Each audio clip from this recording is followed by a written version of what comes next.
Warning, the following content may contain elements that are not suitable for any audiences whatsoever. Most of it probably. You don't need to watch this. It's terrible. It's going to be bad for your health. Viewer discretion, as always, is advised.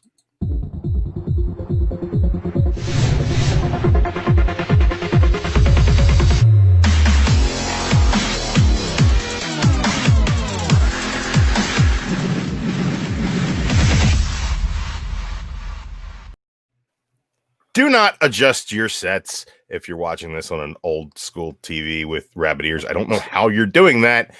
This is not Andy Given Thursday. No, let's have a moment of silence for Andy. He's at work. Oh yeah.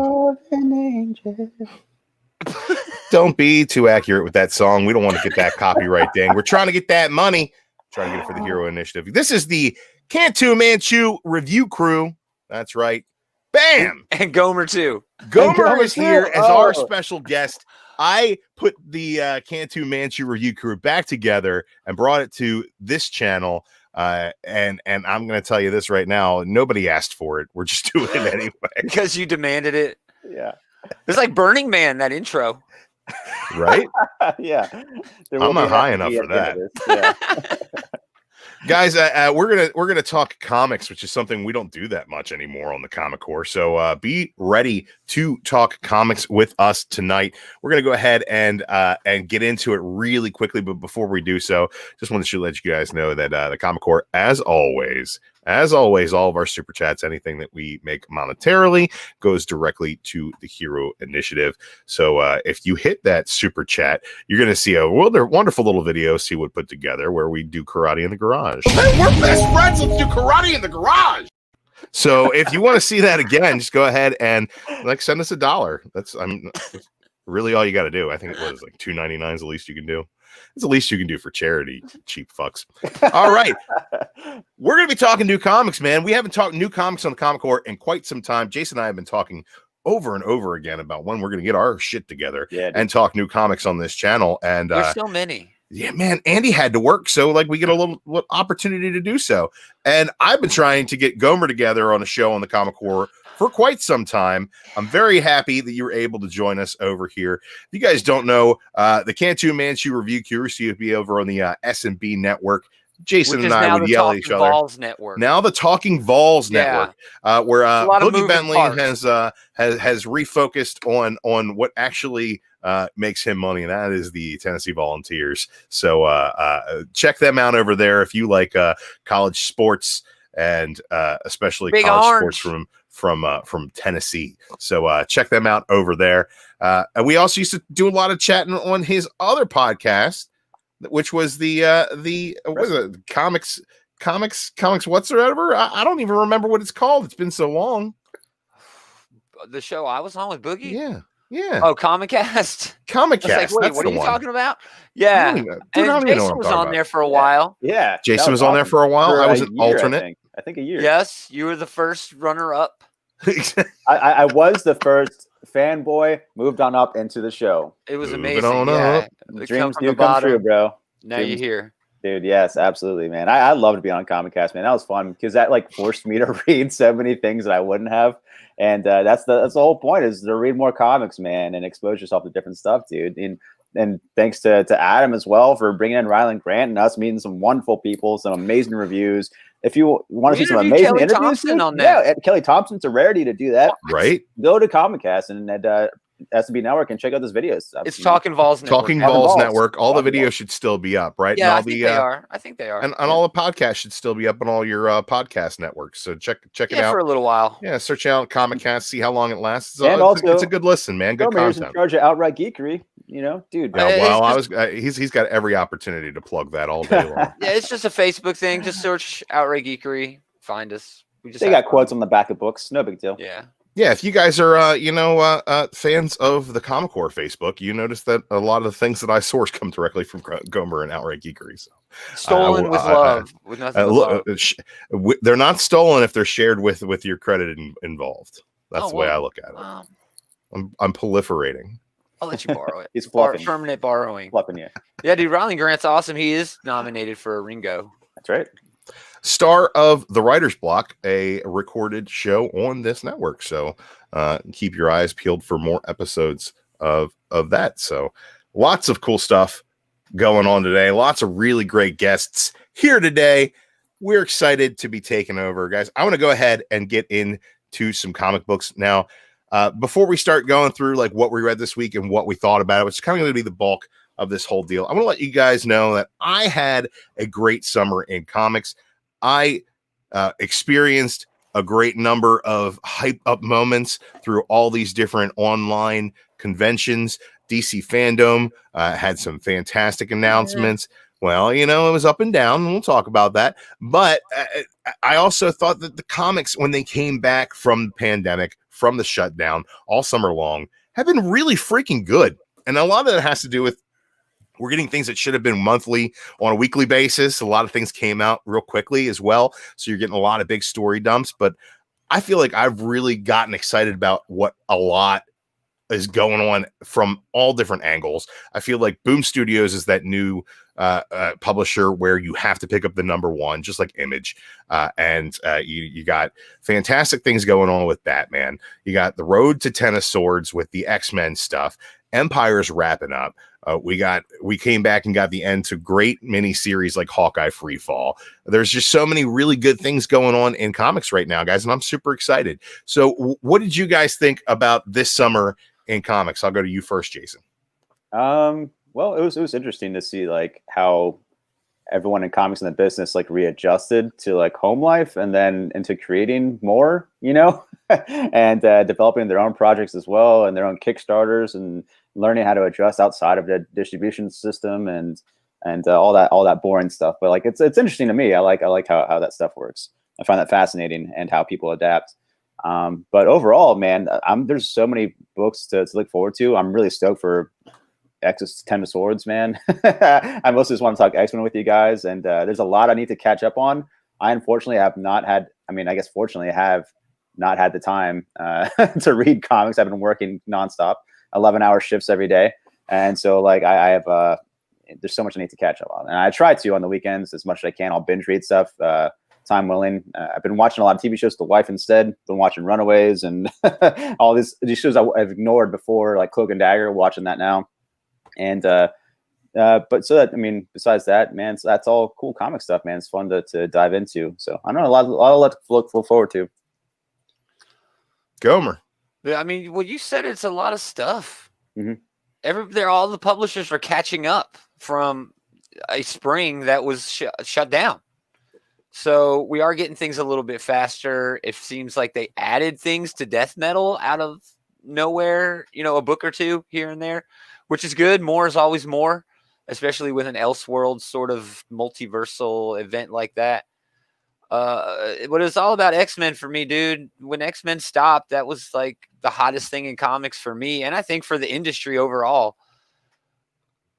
And then they just were done, and I was like, man, we were just going. And now that it's back, it didn't skip a beat. I'm still loving every issue. Yeah, there are a lot of titles. I want more titles. Yeah, I want to read them all, man. I want more X-Men titles. So There's good. Juggernaut is coming. That's officially been added to the Dawn of X, you know, through the little things, the infographics that Hickman throws in the back of all his books of what's coming next. So Barrett, I'll tell you this right now. Like you're watching the wrong three guys if you're not reading X-Men, man. We're all going to tell you right now, if you're not reading X-Men, you're fucking up. It's the best thing going in the big two. Yeah. At current, it's just by far, it's just knocking everything else down. No, you're right. You're right. And that's not a knock on Batman. That's not a knock on Death Metal. That's not even a knock on Empire, even though I can knock on Empire. And Thor, he brings up Thor. Thor is hot right now. Yeah, it's in its first arc. Mm-hmm. Right. You know what I mean? And I'm not taking anything away from it again just because it's in its first arc, but it's also Donny Cates' first arc. Exactly. Right? So it's like Donny Cates' first arc is always his best arc. Yeah, and I've then been it's waiting for Noel always to kind of come levels for down like after that. a year and a half. You know what I mean? Come on, Noel. And I'm excited for Venom. That's the thing we didn't mention in the pre-show. You know, King in Black is coming very soon. And I'm There's this stoked one for that. channel I've subscribed to recently. I forgot what they're called. I stumbled upon it, and this guy makes like little short parody songs of like comic reviews or something like that. So Alright. like in the back page of like Here Comes the He's like, you did it to what is it?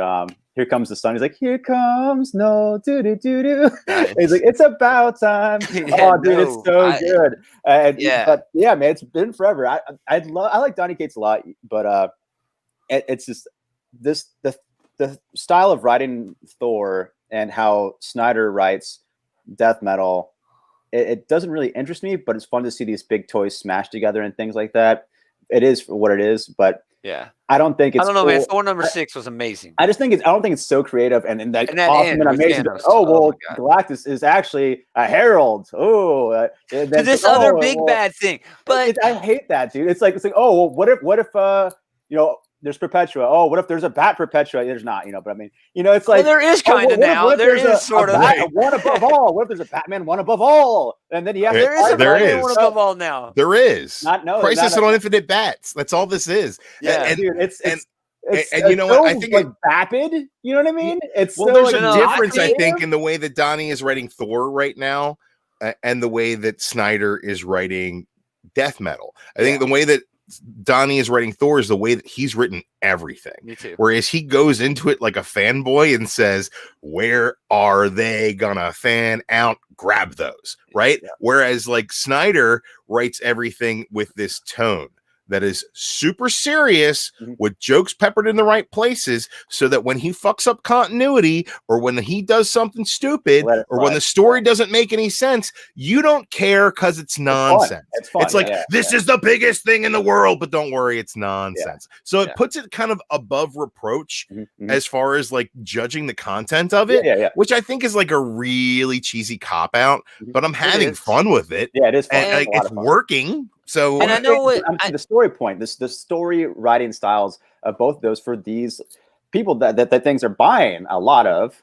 they're selling well. I'm not a fan of that kind of writing. Do you mean like it sort of has to change a history, a major historical point in the continuity for there to actually be a story? I'm saying because Al Ewing is not doing that on Immortal Hulk. He is staunchly, firmly gripped in Hulk's entire continuity, and it's wonderful. But I'm still loving what Donny Cates and well, there's the difference between Ewing and Cates when it comes to Thor and Hulk. It's like, once again, Thor is just bigger power set, bigger power set. Oh, now you like Cosmic Thor. It's staunched in history, and it's like this has always been a part of the character, and you're seeing facets you've never seen before, in a true and interesting way. That what is like works against canon. There's no fault to it. It's not just there to be like, oh, now he's stronger. It's a style of writing that once again with Cates and Snyder, I'm not really a fan of, but it's cool to see. And it's blockbuster movie, man. It is. Bruckheimer, Transformers, whatever. Like, and I'm okay with that. I don't want continuity to get in the way of telling a good story. But again, if you can do like what Immortal Hulk is doing, yes, please do that. And Chris Barrett in the chat, Immortal Hulk stalled out at issue 25. It's trying to pick was back heady up. and out of its mind, and I love you can that skip issue, it. It's a lot of big setup. I love that issue. But if it's not your thing, you can skip it because all that is just real heady, kind of trippy, abstract foreshadowing for the rest of the run. But Immortal Hulk is trying to get better. We also mentioned Fortnite. We're going to talk about X-Men comics. There was a Fortnite tie-in in Wolverine this week, which was wonderful. Yeah, Fortnite is now Marvel canon. I love it. I don't even care. My kid wants to read Marvel Comics. To hell with everyone who's talking smack. I don't care. Gaumer, do you remember when we reviewed Thor #1 and my said like one of my biggest complaints is like, why don't you do something interesting? Like, why doesn't he meet just like Donald Blake or something? Guess what he's gonna do later? Exactly. He's gonna meet Donald Blake. Yeah, because he watches Comic Cast. And that's the thing about Donny Cates, and I mentioned it earlier. It's still the first arc of Thor. He did that on the first arc of Venom. He did that on Silver Surfer Black, which is a little bit different because it was more of a mini series. I love Silver Surfer. That's probably my favorite thing he's ever written. Silver Surfer Black showed up in Thor. Wasn't that him in Thor? Yeah. Yeah, well, it was technically him in Thanos as well. Yeah.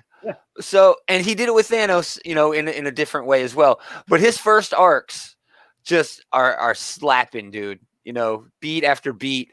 But then he sort of takes his time. He puts you in a lull for a few issues, and then he like Venom Island. You know, even though I liked Venom Island arc, it was not great. Yeah, we should talk DC. Well, let's talk DC. Yeah. Let's before we do so, I kind of like to tap on Al Ewing real quick and what he's doing with Immortal Hulk. I feel like if continuity is like a jar full of pebbles, right? You can only add so many pebbles before the thing's overflowing. Mhm. What Al Ewing is doing is the same thing he did with Empire, where he is putting in sand and it just kind of fills in the space, and you can kind of layer that in and dump that in, so little bits of continuity can kind of fill in the gaps. And I really enjoy the way that he's doing that. Yeah.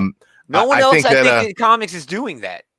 Just saying, even at Flash, even in especially in Williamson's Justice doing League, okay Superman. with it in Flash. No, he's doing good with the Flash. But Yeah. what you're saying with filling in the sand, right. that sand's already there. He's just sort of retelling it over in Flash. Yeah, he's giving it a shuffle. He's giving it a little. He's giving it a little shuffle. I had a flashback of that song, the parody channel I was talking about. They had a song of Paradox, but it was to Alice in Chains' "Man in the Box." Oh, dude, yeah. He's the villain Paradox. Dun, dun, dun. It's like his origin is shit. It's so good. But anyways, yeah, man, I like Flash. It's really cool that Williamson has done this from Rebirth to now. You got to finish this whole entire story, whatever you put in mind. He put in those new forces, that this Speed Force, the Stage Force, and all that no one used. I guess Snyder did use it a little bit, so that was cool. Because they're writing partners in other books too, you know, along with Tynan. And so, those three homies, man, they're just killing it. It's so cool that they work together. And we were talking in the pre-show, I got to say it, death metal is a crisis, okay? It might be an anti-crisis, but we all know what happens at the end of crises over at DC. They've canceled a bunch of books for November. Justice League, all three of them seem to be wrapping up stories and tying up loose ends. What is it? Odyssey, Justice League Dark, and the main JL book. Well, I guess the main JL book doesn't count. Anyway. I gave up on that main JL book before it got to metal. And I finished it all the way through Snyder. And I finished all Snyder's, but the new fill-in run, I read like one. It doesn't matter. Yeah, that doesn't matter. And if I could talk smack on DC for a minute, man, how do you have a book that is that popular, Justice League, and not have a plan once that team leaves? You know what I mean? Yeah. I think they did have a plan. That was the plan? No, the plan was 5G. Oh, you're right. Yeah. And then everything went to hell. Right. The plan was 5G. And no matter what I think of what that could have been, we're still getting some of it, man. It was still a plan. We're still getting some of it. We're getting some of it in like Black Label because it's sitting in the drawer and they need to cash out. I'm okay with that. I don't know if there's I'm okay with that too. Tell a good story. I don't think it's going to be Black Label, man. I mean, we're definitely going to see, Black Batman. The Luke Fox Batman is being confirmed to be Black Label. I'm stoked for that too. But I think I don't care if it's good. I'll care, and if it's not, I won't. Exactly. That's the way I feel about it, and it's the same way I felt about Lady Thor. Like, is Thor going to be a female? Okay, is the story going to be good? And it was. That's all I care about. Yeah, it was. Yeah, it was great. As far as DC goes, they're doing a lot of really good stuff, but then they're also. I think you hit it. They don't have a plan. They don't have a because you don't know where it's going, and Marvel, I agree with you. We know Ten of Swords is coming. King in Black is coming. Marvel has a plan. We know what's happening. DC, it's like, okay, you've announced a few books, but you've announced more cancellations. Yeah. Well, that's because Zabalski's a superstar, man. And I'd like to think that a guy who took over with immediate controversy in him taking the helm has done like his other writer name or something like that. Right. Whatever. He ghost wrote under like a Korean pseudonym. So and people thought he was Asian. Is it really his fault for people thinking he's Asian? I think like that too. Like, he was a character he played. It's like lots of weebs out in the world, man. I think it did come out that he did purposely pass off as Asian. Like did not correct someone when they said or something like that. Either way, I don't give a damn. Bring me more X-Men. Okay, I don't care what you do. Everything he's done so far has been fantastic. Exactly. Like and it's worked. Even the stuff that he's done that has been kind of creatively bankrupt, like giving Rob Liefeld that whatever Agent X, whatever that thing was where he was like Cable's son, Deadpool. That sold meets- enough It's number sold one its issues. ass off. Yeah, that It sold at least ass off. Yeah. It was absolute. It was absolute drivel dipped in shit, and it sold its ass off. All those covers, dude. Right? So he's doing good things over there, man. So I think that, and they're honoring characters in a way that, and honoring creators in a way that I think is really cool. They're also they're also DC's doing spreading a lot of out good stuff too. at Marvel. The Arrow was mentioned in the chat. There's a bunch of books like Atlas, that have this League of Atlas or whatever. Yeah, that have this I don't know, this Eastern lore to it, you know, that sort of shit. But it's its own universe. They're doing the same thing with the gaming verse over there. Spider-Man's got at least 2 series. Spider-Man Noir number 5 or whatever just came out this week. Who the hell greenlights a book like that on the heels of the Spider-Verse? Damn straight Cebulski's going to take advantage of that. And the art in that book is great. I haven't read a single issue, but the art is wonderful. Yeah, you're right. Cebulski's doing just amazing stuff that, I don't know, a lot of it seems like low-hanging fruit until you look at the competition and be like, well, DC isn't really picking any low-hanging fruit. Three Jokers is as low-hanging fruit as it gets. But I want to shout out the chat real quick. It seems like it's 18 months late. It's 4 years late. We've got C Woodard 19. Did he make it in time for the 6-hour review of House Powers of X? We're gonna do that some other time. Me and Jason definitely have that in our mind that we're gonna reread that and just like go in hard on it. I've read it everything. 6 times. I want to do. Well, you are welcome to join us. I will. Yeah, we got to do like maybe we'll do it next week. Andy's on vacation, so if you guys want to do that next week, we can do that let me know. It's like my 3rd time reading it through. I've read it through like 6 times, dude. Ruben Guzman is in the chat. The hardcover sits right above my desk. I read it. I just like flip through it sometimes. I got it over here also. It's like my Viagra. Every time I need a little juice, flip through some Hickman X-Men. I'm like, all right, baby, we're ready to go. All right, we got Read or Die. I left comic books in the mid-90s. What did I miss? Chris Bear would tell you didn't miss much, but I would tell you missed the best in comics. In my opinion, the modern age comics is the best. And if you want to know more about the modern age comics, you can join us on Mondays when we read modern comics on Modern Men. Shameless plug right there. William Bird in the chat misses the days when you didn't know what was coming next. No previews, just a little blurb in the back of the book saying next. I agree, but I think that the previews also help me get hyped up for things. It's give and take. Yeah, it's like, do you like trailers? Right. Do you like trailers or do you want to just go in the movie blind? So I think it's so easy to be like a speculator nowadays because you know what's coming out. You know what's going to happen. That's a problem. It's so easy to do. And also, like, if you're an artist and you know like what books are coming out, if you're a good artist, dude, just make some bomb-ass covers. Go and keep sending emails to Scorpion Comics or these exclusive people and be like, hey, here's my comic. You want to be an exclusive contract? Here's this one and this one and this one. I'm not a good artist, but I would have done that a million years ago, dude. Exactly. All you got to do is read the previews, man, and get a jump ahead. Yeah. You can be the next Archer. You can be the next Perla or whatever. You just be exclusive. Just make covers, dude. That's all you got to do is, man. Exactly. Look, let's talk DC for another minute here. Yeah, because Chris is offending me in the chat. He's attacking me personally in the chat. That's what Chris Barrett does.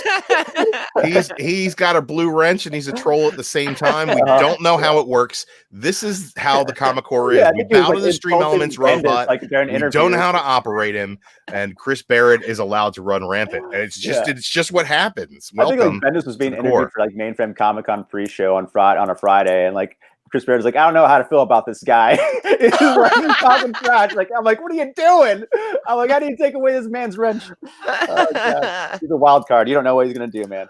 You love him though. We'll talk more Ox and Pox and Dawn of X. Well, we definitely will, because we're gonna do a little bit of talk about the swords when we get through some of the books that came out this week. But as far as DC goes, Batman is absolutely phenomenal right now, is selling like hotcakes, is moving issues, is putting value on back issues immediately with the characters that Tynan is creating. So there's so many great things coming out there. You got whatever you may think about Three Jokers, that book sold its ass off. And you know, for me, it was like really, really slick presentation, great art on just such a mediocre story for so much buildup. I think that it suffers from hyping it's having so much hype over such a long period of time. If he was just like, there's 3 Jokers, and then they were like, what? And he's like, yeah, we're doing a book called 3 Jokers, and then it came out, people would be like, oh my God, this looks great. Well, that's what he told them to do. He told them not to solicit it until it was done. And of course, DC's like, hey, Doomsday Clock and 3 Jokers. And he's like, don't solicit it I told you not to do that. Right?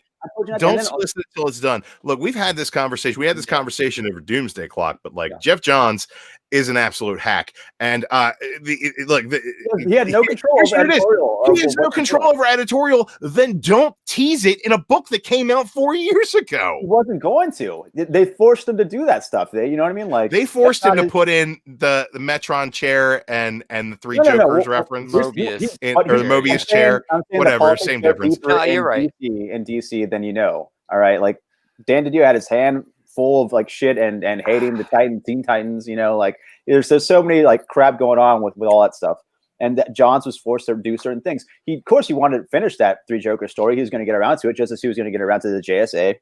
And they take that away. They gave it to Bendis. They did all this other stuff when they didn't want him to do his vision. They didn't like Dan DiDio didn't like Rebirth. Not living up to the hype is a cop out, because there are things that live up to the hype. Okay, 3 Jokers is like, what you got to think. It was okay.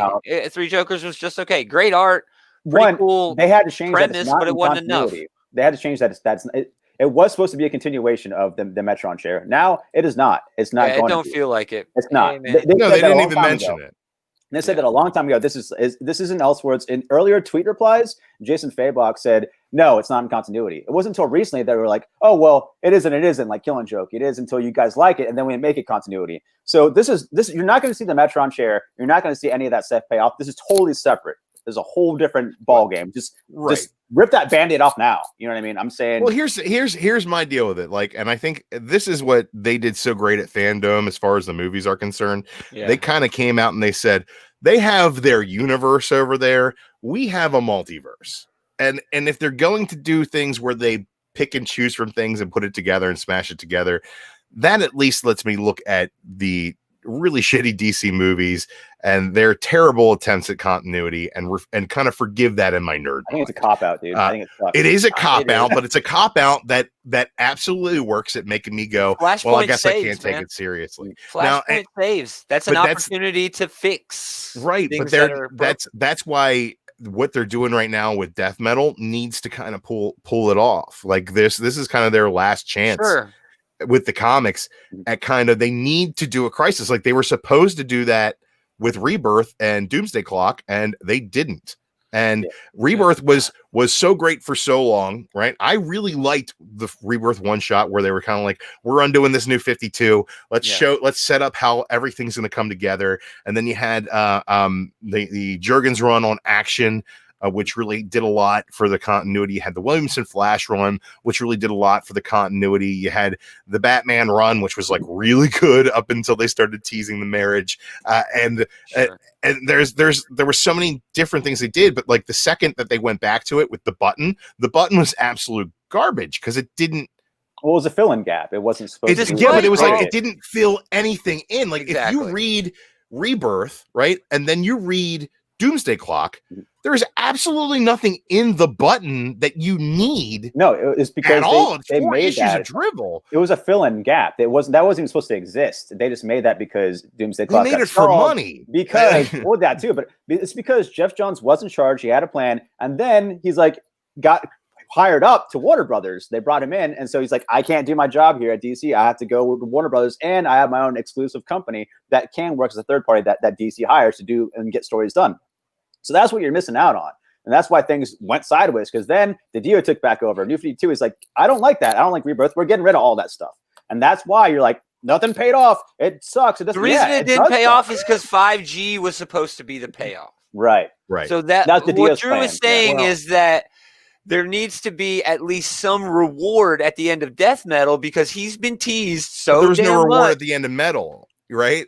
Exactly. The reward at the end of Metal was that we broke the source wall. Okay. And then it was like 2 years of Justice League to ramp up to the next Metal, which is like, are we like what's going on with that? You know, I don't know if they're gonna make it work or not. but it has certainly evolved out of all of those stories, agree, right? yeah. So I will say, at least in a singular context, DC has it over Marvel, because Marvel right now, outside of the X books, does not feel like it's a shared universe. And yes, DC has had its stumbles with Doomsday Clock was a disaster, except that the book was damn good. Everything, it was late as hell. It didn't pay off. There was no payoff, but getting to the no payoff was awesome, dude. The Russia thing, all those heroes on Mars, confronting Manhattan. Yeah, It was like getting great tossed moments. off until her hand is dry and scratching you and you don't nut. Like that's But what it what- was. Like it was a Empire's jerk the off same and not thing. even a good one. Like, Empire was the same thing. They're like, okay, well, wait we'll to get see into what that. happens All right. next. all right, let's go ahead and jump into what we read this week and what we thought about it. Jason, I'm going to start with you. Every time we did that Comic Core Unlimited show, you read a whole big old stack. Let's get into it, man. What did you read? Okay. Well, I'm definitely really into death metal because I mean, metal in general metal and Doomsday Clock got me into comic books again after a huge hiatus for like most of my life. You know what I mean? Like ever since like when I stopped reading comics when I was like 10 years old, huge break. And so I caught up in continuity through watching YouTube videos and stuff, and then bought metal and Doomsday Clock, and so now death metal's here. Like, been looking forward to it, reading everything, Justice League, everything leading up to this, and it's this wasn't supposed to be a crisis. This was supposed to be just a fun side trip, and it still is. But now he had to change things around to make it a crisis and reboot stuff. So this isn't his original plan of what this book was supposed to be, but it still works because it's a schlock. I don't know. It's goofy. It's fun. Did it come out? Did Death Metal come out? Was there an issue this week? No, Not this week. Not this week. Yeah. Oh, I'm sorry. Yeah, just stuff and what I've been reading in general. Because mostly I've been slowing down on Marvel and DC. I've been buying just a lot of independents, indies, and back catalog. When you walk into your LCS, people want to save their local comic book store, and we're like, oh, there's no new books coming out. What do we do? It's like, dude, when you go into your comic book store, like, you're not in a museum. That stuff's supposed to go home with people. You know what I mean? Like, there's so many back issues. If you want to save your local comic book stores, buy back issues, buy indies, so they don't have to rely on the business model of Marvel and DC. There's so many other things that are out there and better. And I've been reading the indie titles of like the 90s and 80s. I've been buying a lot of Daniel Klaus stuff. Like Daniel Boring, Poussey, which is awesome. Yeah. And Like a Velvet Glove, Cast in Iron. And that stuff from his 8-ball. That's some high class shit right there. Hey, man, this is stuff that speculators haven't even caught on to yet because they're so focused on Marvel and DC, and they're sleeping. Those variant covers, man. Yeah, man. Dude, I've been buying a lot of variant cover exclusives, though, too, man. Nice. I've been buying, here's like this one Thor. Which number Thor is that? Dude, I don't know. It's like 5, I think. Nice. The Harley Quinn magazines from... There's like magazine covers from is it Natalie Sanders? Those are hot. I like. Yeah, dude. It was a great fight, man. Punchline and Harley finally duking it out. Was it 98? Yeah. They got a rematch in Batman 98. Gaumer. What is that? Is that Middle West? This one. Oh shit, that's dope. Yeah, was that the Snake Eyes? Yeah, the Del Auto. I think there's 666 made of them. Yes. Does that still have Rob Liefeld on the interiors? It does. Yeah. Yes. Well, you should burn it in a fire. A Thor cover, print. Is that the Scorpion Comics cover? Not this one. The G.I. Joe one was. Yeah. Yes. But I mean, a bunch of others too. I have a whole stack. I'm not going to go through them all. But so I don't know, because I've been thinking. I was like, okay, well, it's easy to be a speculator. Should I get into that? No, probably not. But it's fun to doing it without even realizing it. Dude. I know. Those are spec books there. Those are really. Even if I was a spec guy, I would still buy what I like. You know what I mean? There's enough out there where you can just buy what you like. Really, if I had the money, I would buy blank variants, mail them to creators, and pay them to give me my own shit. Oh yeah, that'd be dope. But who's got that money? I've been buying Jim Ruggs Kickstarter projects, like his October Yana that came out. This is the world's first blacklight comic book, which is really interesting. And he made a retro version, so it looks like it was made in like the 60s or 70s, you know. Shout and out then, to Cartoonist Kayfabe. I know they don't dude. need our help here with our No. 9 live viewers right now, but Right. they It's are a simply the Blacklight greatest. They're the greatest comic book channel on YouTube. They're my Be favorite sure to channel. check them out. They're Yeah. amazing. This one, his black and white version, you see a lot of different like lithographs used, and also it's printed on newsprint as well, so it has that old black and white feel.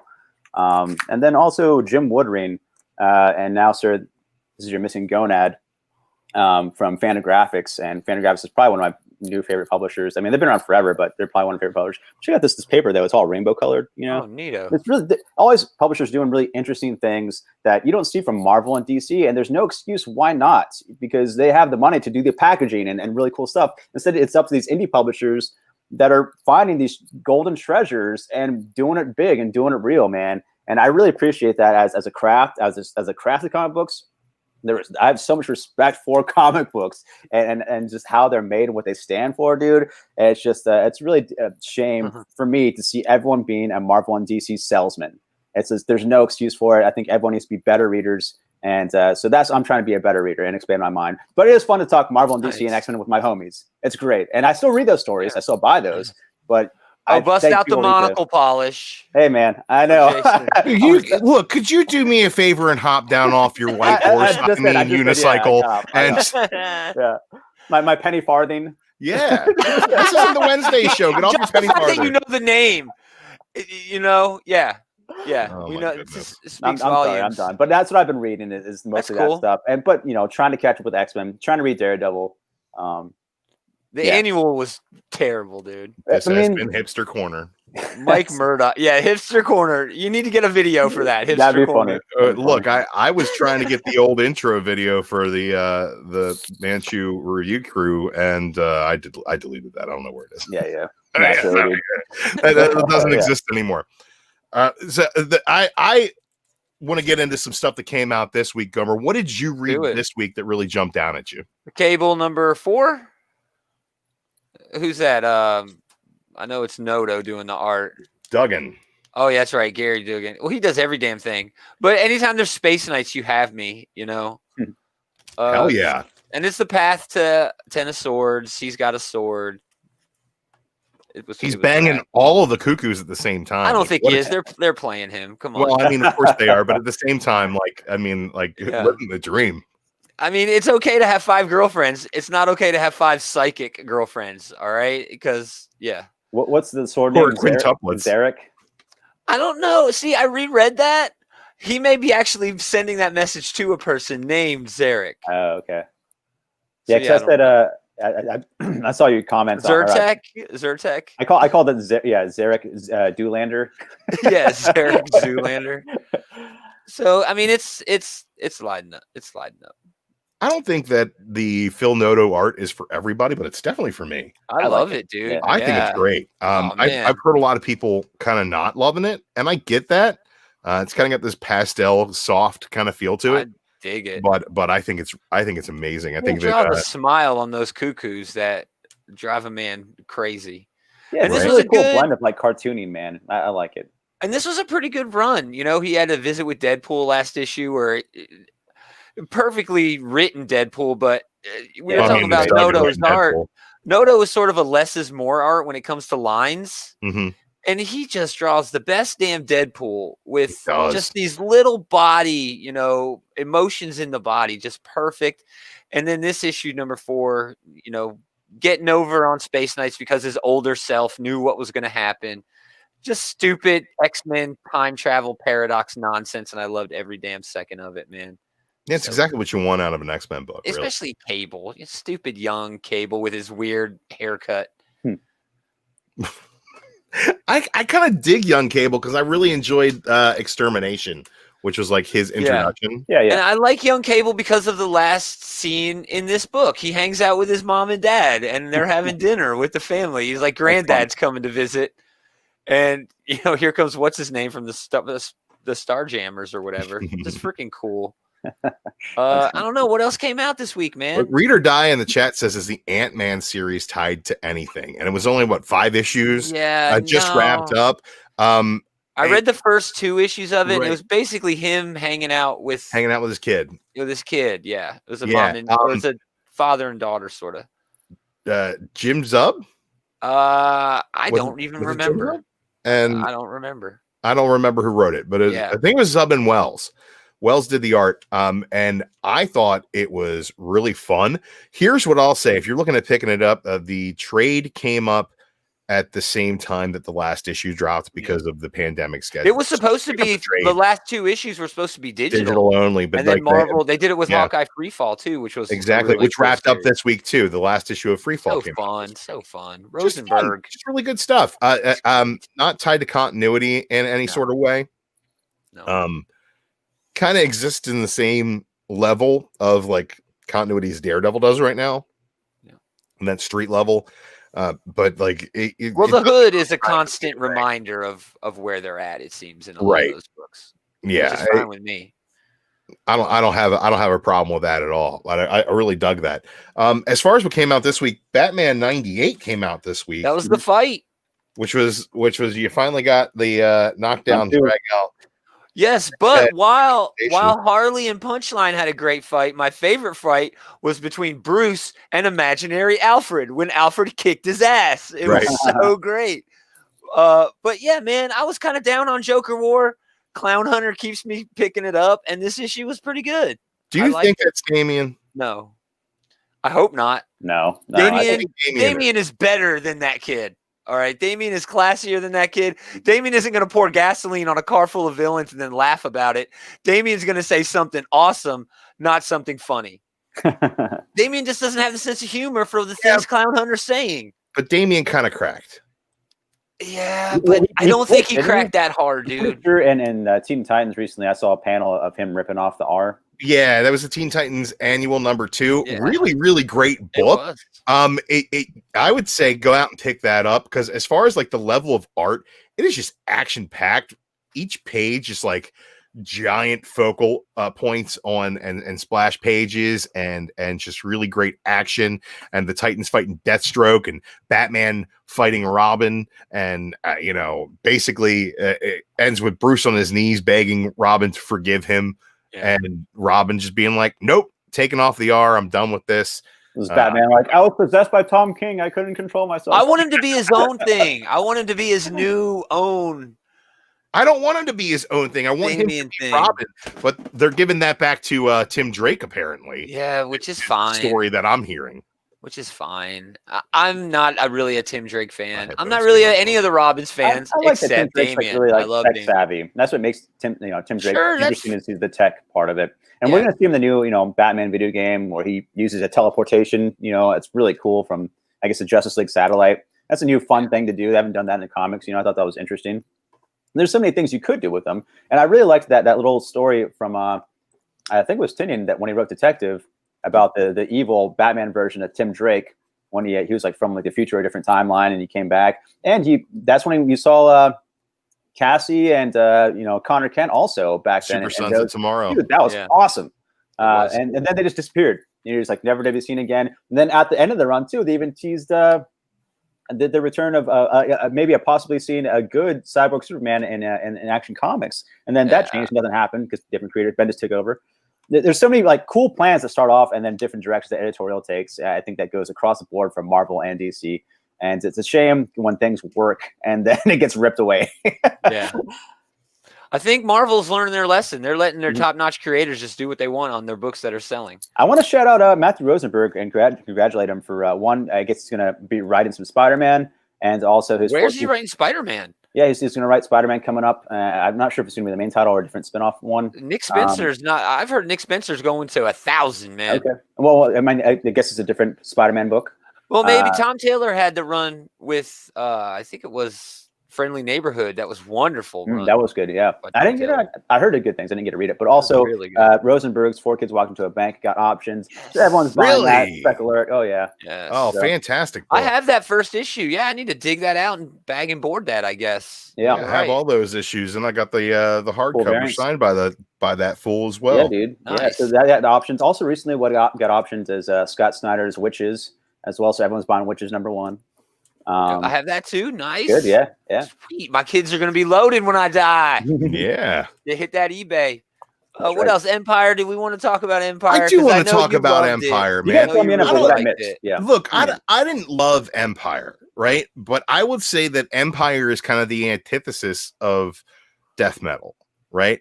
Whereas death metal is just like it's so flashy to the point where it's like, oh, we're having fun, so you can't judge what these big moments are, right? As far as, you know, oh, continuity is going to shift and we're going to do this, but like, here's a tongue-in-cheek joke, so you can't take it too seriously and get mad at us.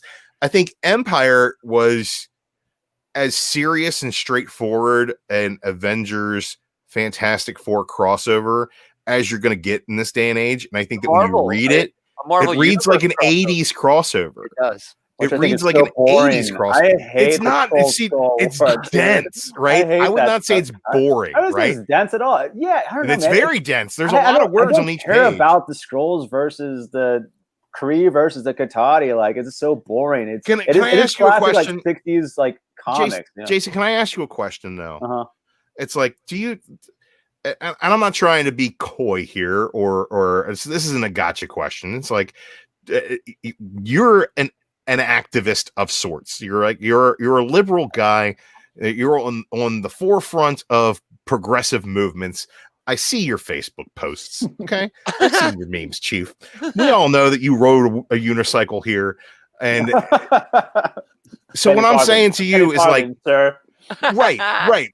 When you look at things like what's going on in the political spectrum these days, what's going on in the world, then you have to examine things through the lens of history for a perspective, right? Mm-hmm. And that's exactly what Empire was, right? Empire was, here's this new conflict, and they examined it through every lens of the Marvel history. And that's not necessarily what everybody wants from a big summer event. And I'm willing to admit that. And I was willing to admit when I liked the Zero issues that this wasn't necessarily for everybody, but like, it's steeped in continuity. It's very much a learning experience, and most of the book and most of the tie-ins are about giving you perspective on this big overarching story that's going on through all these books. And I think that they cut it down, and it's still very, very dense. Yeah. Like what I want to see is like when all of Empire was supposed to come out, the giant omnibus that nobody would ever buy, right? That has everything in it. But I'm telling you that every one of those tie-ins, if you were reading the story and you picked up you pick up those tie-ins, every one of those tie-ins gives you a bit of perspective and a really good character exploration that does tie in a very interesting way to this overarching story. I mean, now, this overarching story is like, hey, here's something.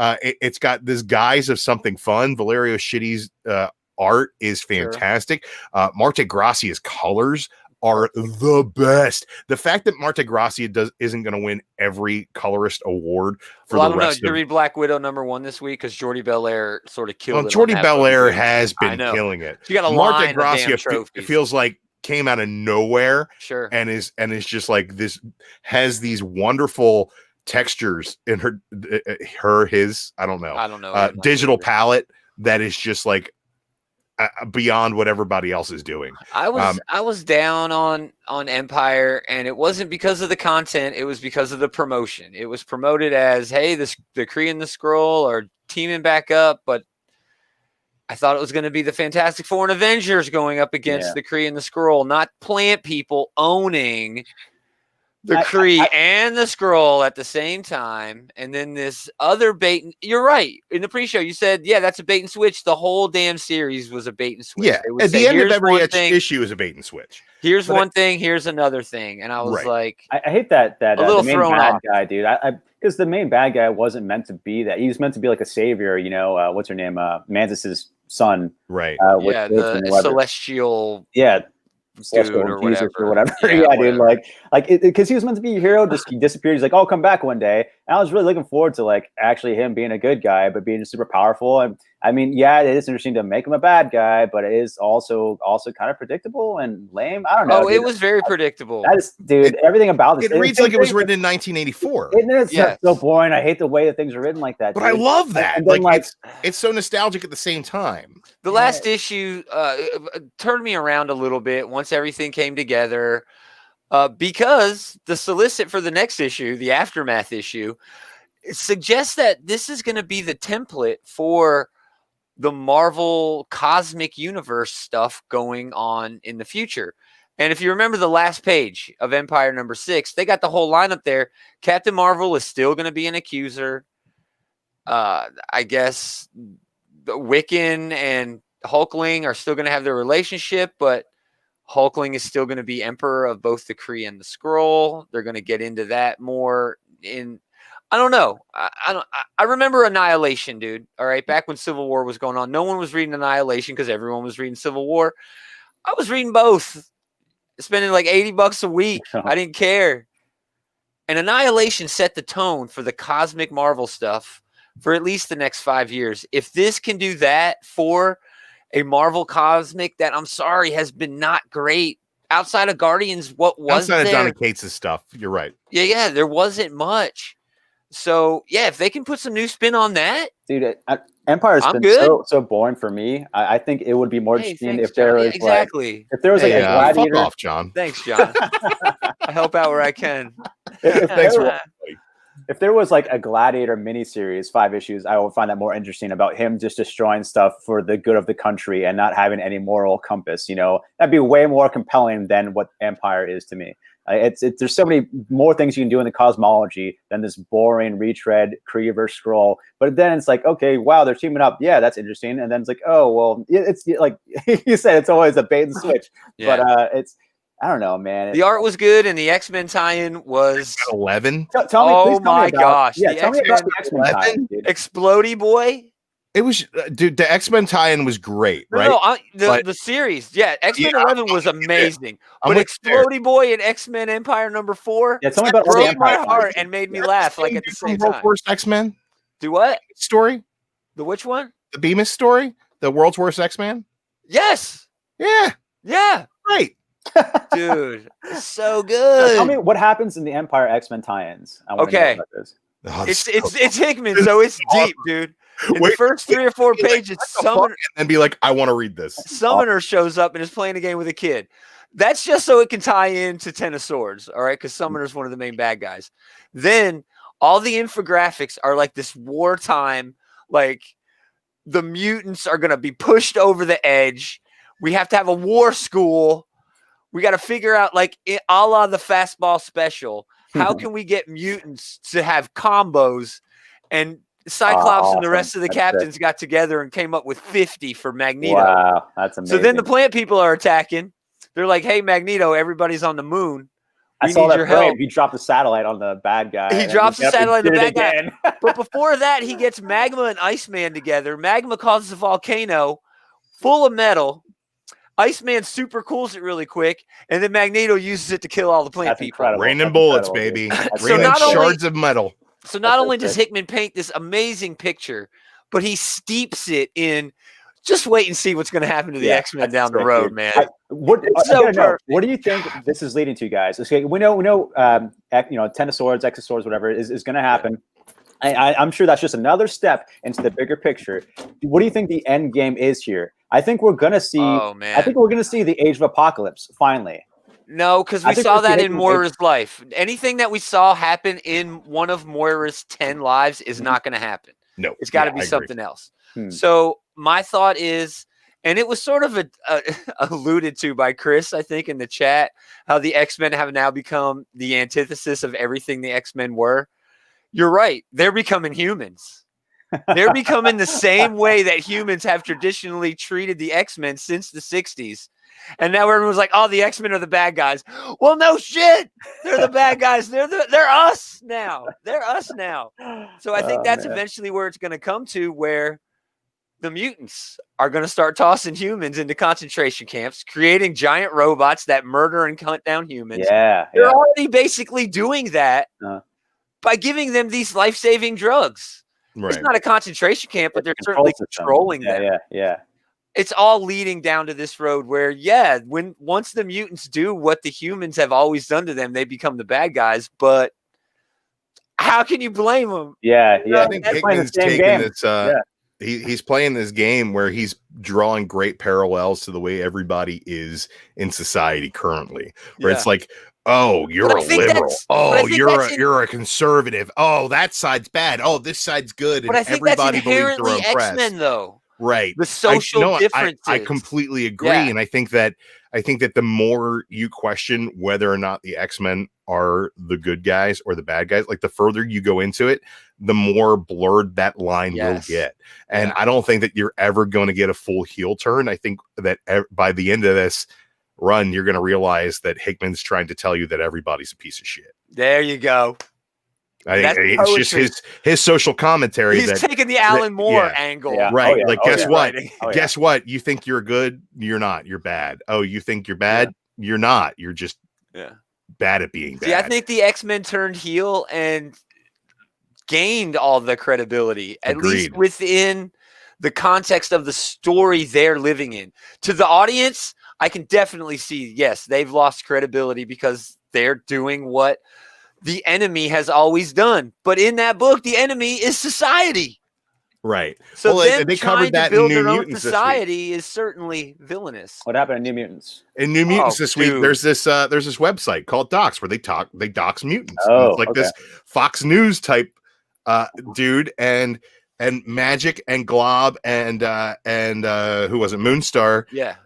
They go to basically, tell this guy to stop doing what he's doing, like to confront him, right? Moonstar has this virus that she puts in their computers so that every time that they dox a mutant, they get doxed.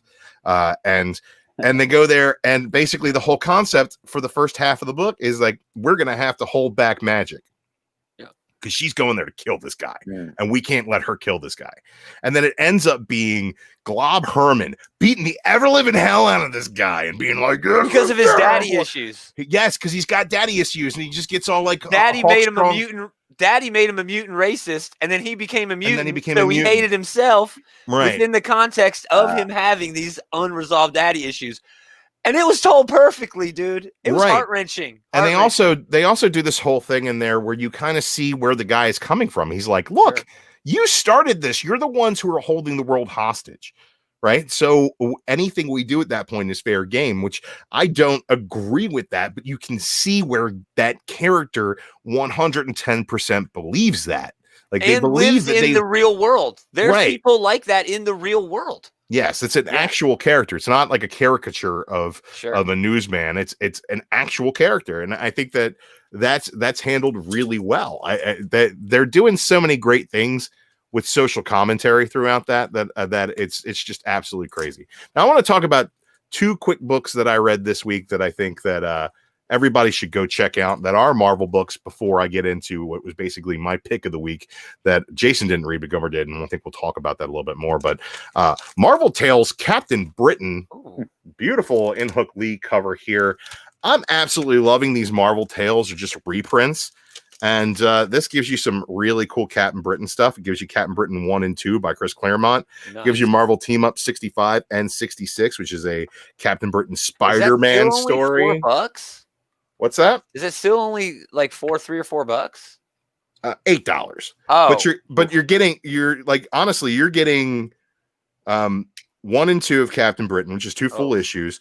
The 2 team ups, which is 2 more full issues, and then you're getting the last issue in here is Excalibur #1 by Claremont, which is an oversized issue as well. There's like very few ads in this thing. Everything's pretty much another Marvel ad. There's no outside ads in it. And it's just absolutely loaded with content. Nice. And if you have any questions about Captain Britain at all, and he's going to be showing up in the MCU eventually, this is a good place to get started. I'd say with Brian Braddock and figuring out what's going on with that character. So I suggest it for $8, full of content. And then Zombies Resurrection #1. It's great. Why? Like, I did not expect to like this. I loved it. I wanted to hate this. Dude, Forge creates a gun, okay? It's got Cyclops' head on it. Pew pew, shooting the optic blast. It's wonderfully stupid. That's sweet. And you also get really heartfelt Peter Parker in here as well. Well, it's easy to get heartfelt Peter Parker. Yeah, but this is like, what I want to know is like, it's not that I'm not liking Nick Spencer's Amazing Spider-Man. Oh, I'm not liking reading it. You're not liking it at all. I like Spencer and I like the way he writes, but it is also the worst Spider-Man book out right now. It is. Like it's every other Spider-Man book that comes out finds a way to be better, and this does that in spades as well. If you like dumb fun, man, check this out. It's just like the Fantastic Four kids and Spider-Man and Moonstone and Forge, and they're trying to make their way through the zombie apocalypse. And it's more Walking Dead than the last Marvel Zombies was. It very much is. It's definitely more serious. Yeah. Than the tongue-in-cheek humor. Now, I want to go ahead and get into the book that I absolutely love this week. It's a number one. It's from Al Ewing and Simone DeMeo. It's called We Only Find Them When They're Dead from Boom Studios. This was the best book that came out this week, in my opinion. I think it's a fantastic number one. The art is absolutely killer. And the story is really cool as well. It's the story of basically an autopsy ship, which is just out in space. And they're scavengers who go and take parts of the dead bodies of giant floating celestials, basically. And they only find these gods when they're dead, which says we only find them when they're dead. And like, as much as I can get into the characters that they kind of built up in this, which they're all kind of one-dimensional, so you feel like you're going to grow with them. They all kind of have their archetype to them. Yeah. From the captain who has revenge on his mind, and the crew that he's trying to keep in line, and they're all kind of Firefly, like tight knit family. You can tell that they're a group that has grown together already, and you're going to get to see probably more of that as the story unfolds. But he has a distrust for the people who are in charge of regulating this whole thing, and he's going to go out and find one when it's still alive. That's his declaration at the end of this issue. So like he said, he saw the opening of this book is him and his parents showing him his first dead god when he's like 5-7 years old, and they're mining it and then like cutting pieces of it off and hauling it, eating it. I don't know, maybe it's like a hot dog or like a fuel source. They didn't really get into it. Yeah, the god was hot. Everything in this book was hot in terms of drawing. This book was gorgeous. It was absolutely phenomenal, and I feel like I said it earlier. Boom Studios has become the new Image in the way that like every new number one, you got to be like, well, I got to get all the Boom number ones because let's see where this goes. Seven Secrets was absolutely awesome. I did not like Seven Secrets. Well, you're the one trying to do. Something's killing the children. Something's killing the children. Like anime will like Seven Secrets. You know what I mean? Like, it's not my thing. I'm not a 12-year-old. Once in future anime, but yeah. Oh, yeah. Did you read this? A little bit of shade thrown in there at the anime crowd. No. Oh, okay. I did not, but I am glad that Ewan is branching out and doing stuff besides Marvel. You know, I think without a doubt, a creator needs to do that and get their own creations out there and get that money. Yeah, I think it's about time that we look at Ewing in the same way that we look at like Lemire, and I think Taylor is making that move as well. And what a statement it makes that he's not going to Image for that book. Right. He's going to Boom Studios for that book. Right. So it's Keanu Reeves. Don't get me started on that. Anyway, this book was amazing. Great art. A little tropey with the characters to try to push us through the first issue, but there's still enough unknown where he can, distinguish them from the tropes that they are now. I want to know dude's motivation. Why does he even want to find a living one? It seems like, I hate the system, so I'm going to find a living one. But he didn't really get into the details of why that would be so important. You know what I mean? And I'm wondering if Ewing's got maybe because he does call these space gods, basically, is he telling something deeper here? Is there an allegory here, a metaphor, something going on? But I'm in it, man. It seems like it's going to be a pretty long book. The title was Book 1, Issue 1. And when you call the first issue of a series Book 1, man, it's going to be like an 80-run, sort of thing. Saga. Yeah, it's going to be a saga. But yeah, this was a great, surprising.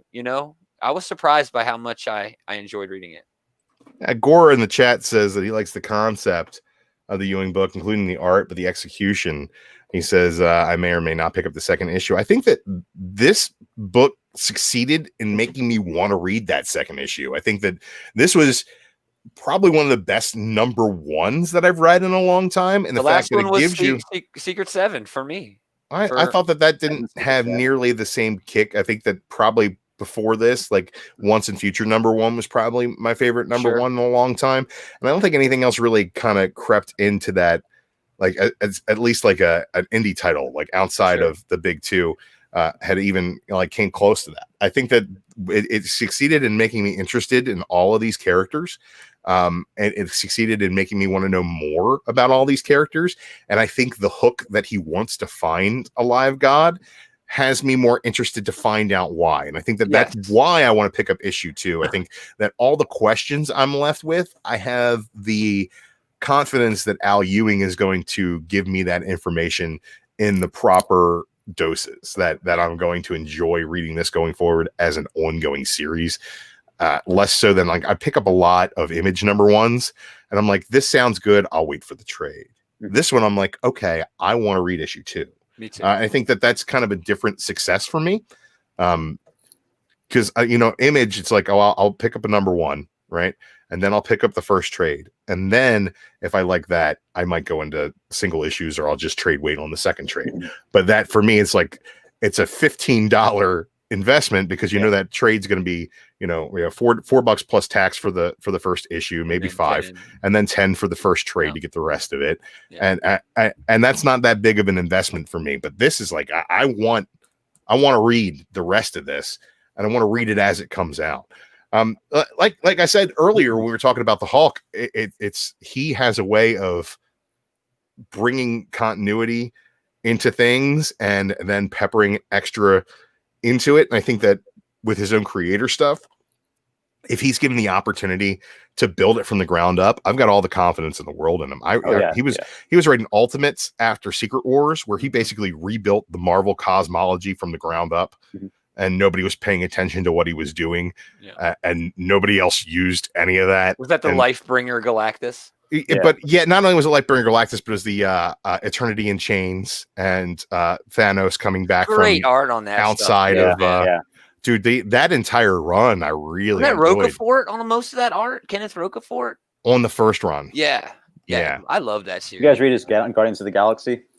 I wasn't a huge fan of that coming off of the Kate stuff because I really enjoyed the Kate stuff. Yeah. So I didn't. It was a shift, man. It was like downshifting at 80.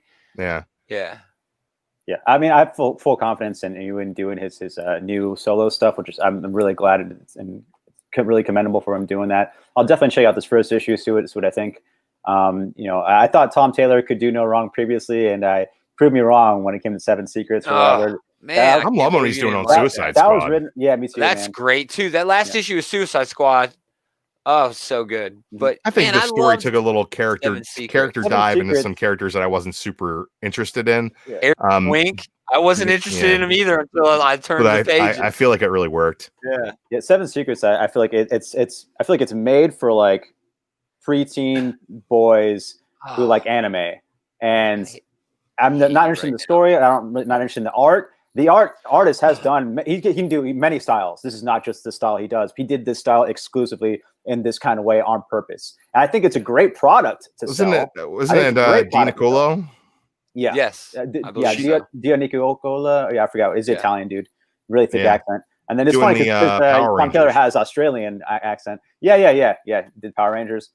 Great artist, but that Seven Secrets is not for me, man. And but it is a great product, man. I respect it for what it is. I think it could be a great animation series. It could be a great like cartoon movie, man. Like it has a lot of potential, and I think they made it like that on purpose. Did you read Black Widow this week? I did not read Black Widow this week. Great, man. That cover sucked, man. The cover A is so bad. with her face all like. No, it was just like her on there, but like it's kind of drowned out between the Black Widow symbol in the background. It's a lot of fun motion. Not a good design.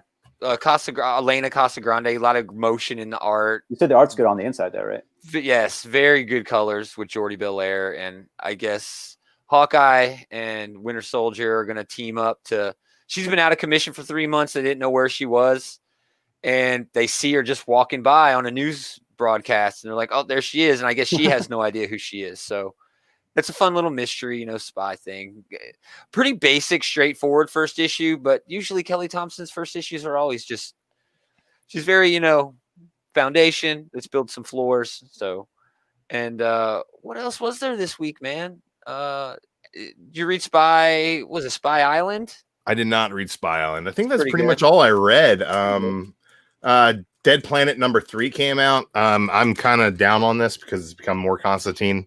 And anybody who watches this channel even a little bit knows how I feel about Constantine. You didn't read the new Constantine book, the new Hellblazer book that came out this week? Constantine. It was cool, man. It was really good. Like here's my rule. Like if I'm reading Shazam or I'm reading Batman or I'm reading Teen Titans or I'm reading fucking any tertiary DC title and Constantine shows up, I know I can close that book and put it the fuck away. I hate that pompous British cunt. I hate it. He is. You would not like this then, because Taylor writes him so pompous. He's so British. It's wonderful. I like the previous Constantine it's run. the opposite. I didn't read the new one with Taylor.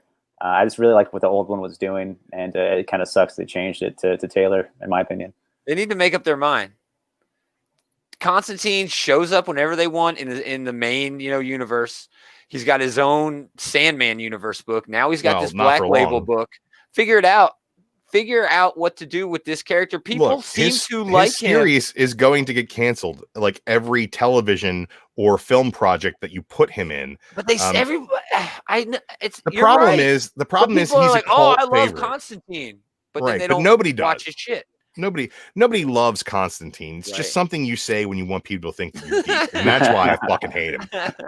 It's like, you know what I like? I like a Hellblazer. Like, no, you don't. Yeah. Nobody likes that shit. I like John Constantine, dude. I like him. I don't mind Constantine. Wolverine number 5. Hop on your penny farther and go get your Hellblazer book.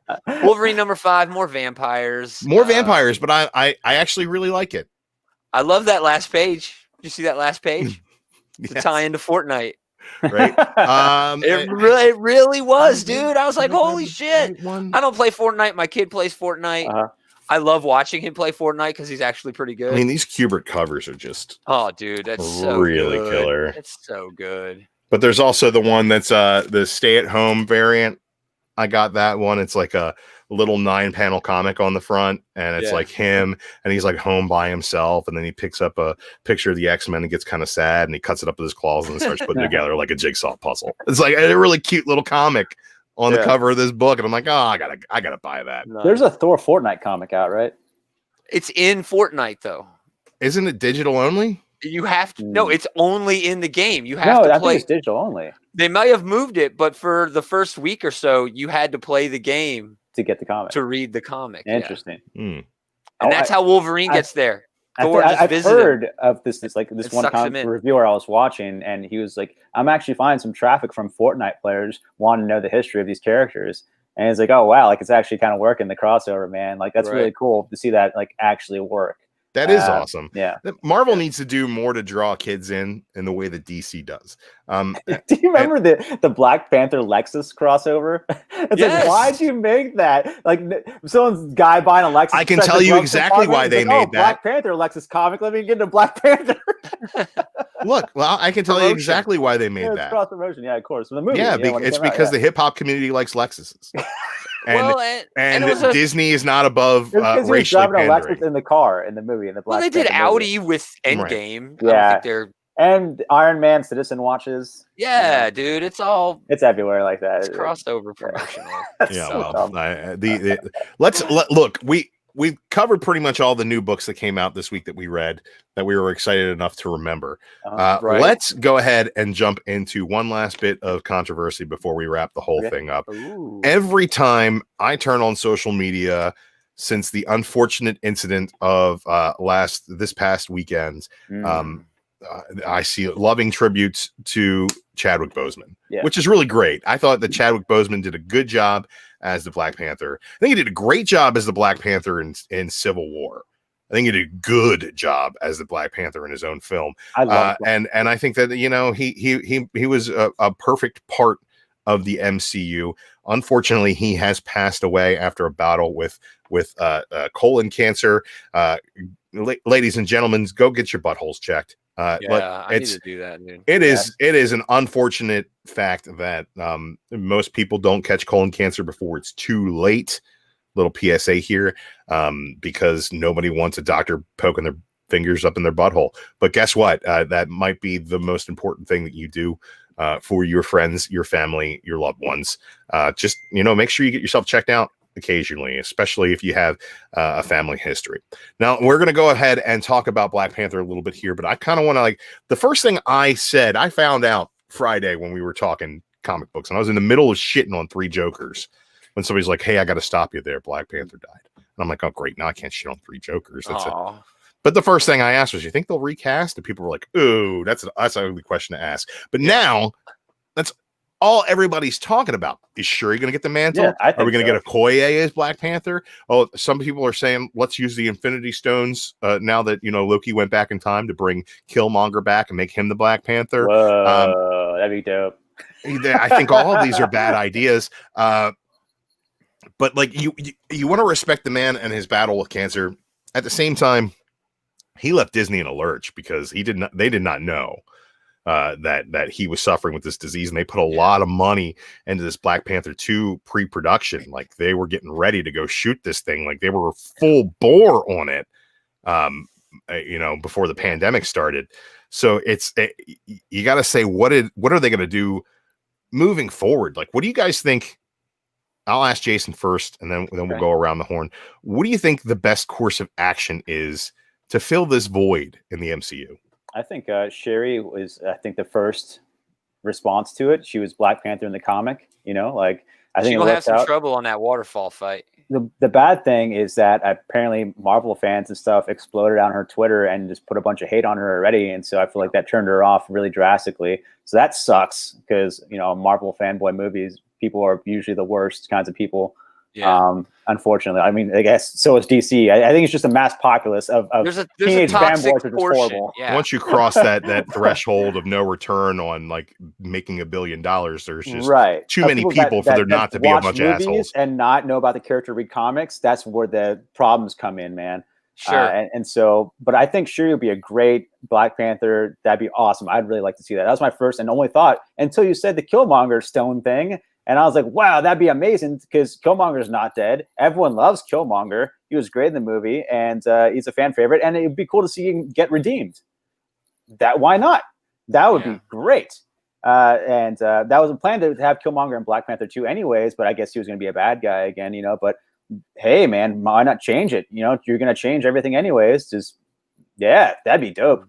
I'd like to see a Killmonger in Black Panther. Yeah, absolutely. So I don't know. It's an impossible choice to make for a production company at this point with those circumstances. So it's my thinking that a company like that, who's already in pre-production, who already has a writer/director in Ryan Coogler, who's written this script and planned it all out, and as far as we know, has already given portions of it to the actors involved. We don't know how far pre-production's gone. But at this point, and also, it's a sequel to $1 billion movie. Exactly. This is going to be an easy $1 billion movie. Yeah. You replace the actor. And with that said, you cannot replace Chadwick Boseman. You're just not going to be able to do it. And that's both saying that Chadwick Boseman was a talented actor and both that the MCU is just so damn big that everybody knows who Black Panther is, even if you don't know who Chadwick Boseman is. But that's the easiest way for this character to remain as important as this character is. That's not taking anything away from Chadwick Boseman. That's giving everything to Chadwick Boseman because he's the one who made this character as important as he is. I'm seeing these pictures on social media of these little boys crying, doing the Wakanda Forever because their hero is dead. Mm-hmm. They need a new hero. Now, I'm not saying Shuri has to be that hero, but Shuri is already a bunch of people's heroes. I'm not saying Killmonger needs to do that, but honestly, I agreed with Killmonger. He's already one of my heroes. Okay, they need I think they need to replace the actor and recast. There's plenty of options out there. no one is going to be able to fill the shoes of Chadwick Boseman, but someone needs to be a Black Panther because the character is just that damn important. Yeah, and That's they've recast multiple times. You know what happened with Iron Man's sidekick dude. Yeah, Tony Rhodes. You know, yeah, Rhodey. Rhodey got replaced. You know, and Banner's been replaced 3 times now. You know, the Hulk. Sure. So it's nothing new in the MCU. You know, so I mean, you but could not really for a sidekick, yes, for a side character. Even though Hulk had his own movie, it doesn't really count because it wasn't Ruffalo. But this is the main character, and I mean, Black Panther is more important than $1 billion movie in the most popular franchise ever. It's a social touchstone. You know, it's become a cultural touchstone. It really has an important, in very important ways, and. I hate to say that I hate to see all that be lost by replacing the character with someone else, but replacing the actor to keep the character. I see what you mean. Yeah. I think is the most important thing because I just think Black Panther is that important of a character. What about that dude that was in Tenet? He seems pretty good. He can do him. I'm okay with John Boyega. I'm okay with him. Sure. He hasn't been in a good movie before. Give him the chance. Exactly. Right. Yeah. There you go. No, you're right. Wow. That's a great cast, actually. Actually, The Block, what's that movie's in?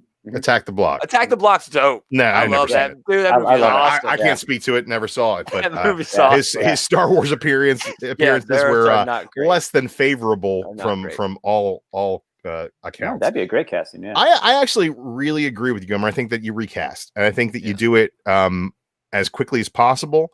And I think that you do it with reverence to Chadwick Boseman every time you talk about it. And I think that this new guy coming in has a lot of pressure on his shoulders and also a lot of responsibility to pay homage to Chadwick Boseman and every freaking junket he does for the rest of time.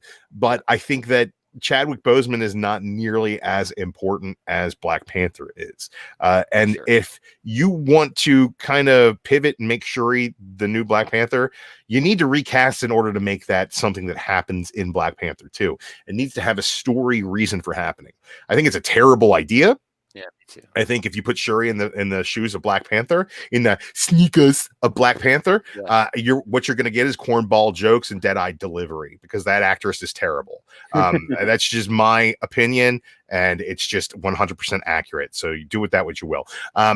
What I think is really important is like if you want to keep the cultural touchstone of Black Panther and the things that happened with Black Panther, you need to recast. You need to keep the character there. And I think that if you don't want to do that, you have to pivot away from Black Panther as a whole. And I don't think that that's a problem. I think you can still use Wakanda and recast for, bit parts here and there and keep that alive. But I think there are several different ways to celebrate the cultures that Black Panther celebrates. There has to be a Black Panther too. Yeah, there has to be. There is going to be. It made so much money, and as much as Disney likes to say they're like left wing and liberal with stuff and give people small voices chances, they're a greedy conglomerate company. Like they want that money. They don't care. I think they're using that as a front. They're like the DNC. I mean, you know what I mean? And what great promo for what you're saying. Yeah. They want to seem like they are this thing. Yeah. What great promo to say, oh no, we're definitely doing Black Panther too because we know how important that is to not only the community that it represents, but the fans of the MCU. Yeah, I'm just talking about like as a part of the Avengers as a whole at this point. If you want to kind of, I would say if you are left with the position where you make Shuri the Black Panther cannot have the same level of importance in the Avengers that he has currently. And that's when you go and you make an Adam Brashear movie. You make a Blue Marvel movie and you bring another overpowered, wonderfully deep and complex Black character into the MCU. Yeah, Blue one that you can use to really explore different parts of the universe as well. Blade on the way as well. There are so many characters that like I see people are like, oh, Black Panther is so important. I agree, right? But Black Panther is so important right now because he was the first African-American hero that had his own solo movie where it was a African-American story, right? Sure. Not even an African-American story, an African story. Yeah. You know, the Killmonger story is definitely an African-American story. But there's so much there but the importance of it isn't that it's important because of that. It's important because it was the first time that that a giant corporation put $250 million behind it and made it $1 billion worldwide phenomenon. That's right. It's the first time they did that. What's more important than that first time is if they do it a third time, if they do it a seventh time, right? So I think that do they do it leading into an Avengers movie where T'Challa is the leader of the team, right? Or you do it. Or you do you lead up through a Blue Marvel movie and you make him the leader of an Ultimates team. Yes. Right. Yes.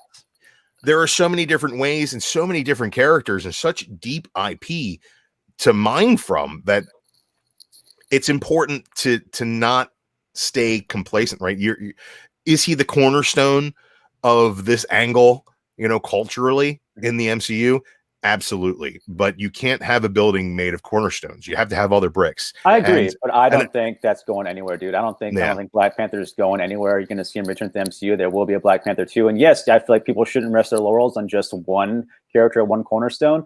But this character is so powerful and it meant so much. Like, you can't change that. It's just too powerful, too strong. Like, it's just, you got to go with the flow, man. And especially moving forward after Endgame, after you lose, you know, your Evans, Captain America, and you lose your Downey Jr. Iron Man. They could wholesale recast and everybody would be fine with it.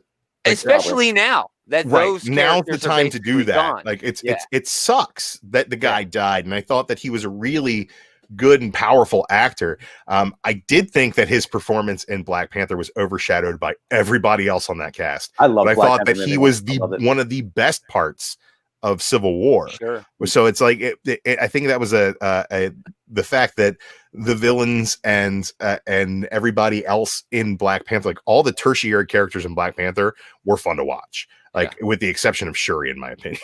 I like Shuri, but like M'Baku was great in every scene. Like that guy was fantastic.